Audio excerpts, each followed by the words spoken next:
निश्चित आपण आषाढ़ मासरे मन रखु जदि घर करुँच धन सहित गृहपालित पशु जदि आप रखिए निश्चित से आपणकर वृद्धि हम।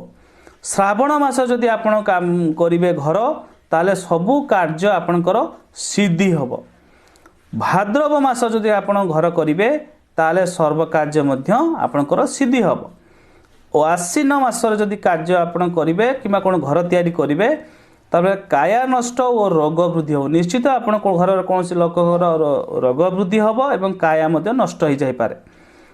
कार्तिक मासर जदि आपण घर तैयारी करेंगे ताहले मन रखु चोरंकर भय थाए। निश्चित आपण घरे कौन ना कौन सूत्रु चोरी हो जापे।